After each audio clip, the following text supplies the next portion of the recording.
বিশ্ববিদ্যালয়ে আমি জানি অনেক ছেলেকে চিনি আমি, ফার্স্ট ক্লাস ফার্স্ট সেকেন্ড হয়েছে, তাদের চাকরি হয় নাই, চাকরি হয়েছে সেকেন্ড ক্লাসের। কারণ তারা বিশেষ রাজনৈতিক দলের কর্মী ছিল। এটা তো জামাতের পত্রিকা হয়ে গেছে, তো আমরা কোন দিকে যাব? যে অন্তত উচ্চ শিক্ষায় আমরা কি দলীয়করণ মুক্ত করতে পেরেছি? কারণ আবার আমি জুলাইয়ে ফিরে যাই। জুলাইয়ে প্রথম কথা কি ছিল, কি নিয়ে আন্দোলন হলো? মেধা না কোটা। আন্দোলনের প্রথম শব্দটা ছিল মেধা না কোটা, আর দ্বিতীয়টা ছিল বৈষম্যহীন সমাজ ব্যবস্থা।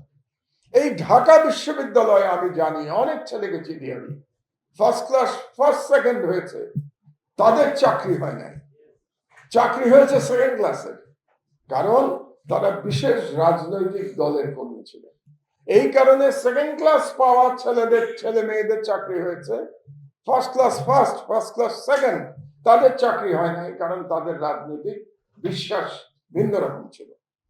এবং এই কাজটি কারা করেছেন? শিক্ষকরা করেছেন।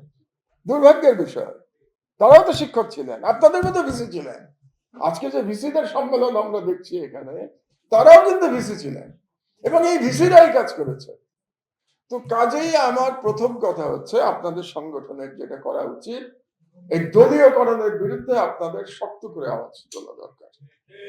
এবং এই বর্তমানে যে একটা গণতান্ত্রিক সরকার ক্ষমতায় এসছে, সেই সরকার আসার পরেও আমরা দলীয়করণ মুক্ত কোনো পরিস্থিতি দেখতে পাচ্ছি না। এটা দুর্ভাগ্যজনক, আমরা এটা আশা করি নাই।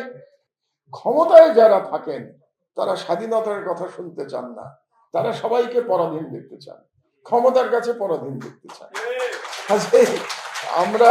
আমরা সেটা পারি না, কারণ আমার মাস্ট হেডে লেখা আছে আমার দেশ স্বাধীনতার কথা বলে। তো আমরা স্বাধীনতার কথা বলে যাচ্ছি। সেই স্বাধীনতার কথা মানে কি? শুধু যে সরকারি দল থেকে স্বাধীনতা তাই না, বিরোধী দল থেকেও স্বাধীনতা।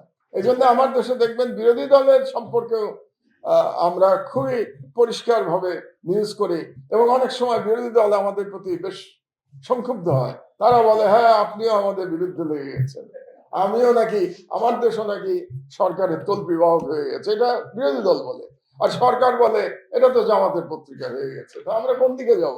ঠিক মাঝে মাঝে বুঝতে পারি না যে আমরা এই মিডিয়াতে আমরা আসলে যাবো কোন দিকে।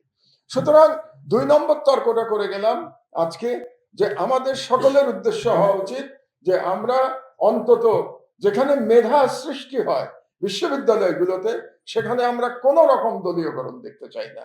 এবং এর জন্য আমাদের লড়াই করে যেতে হবে, আপনাদের লড়াই করতে হবে। আপনারা লড়াই করবেন, আমরা মিডিয়া হিসেবে আপনাদের পাশে থাকবো ইনশাআল্লাহ।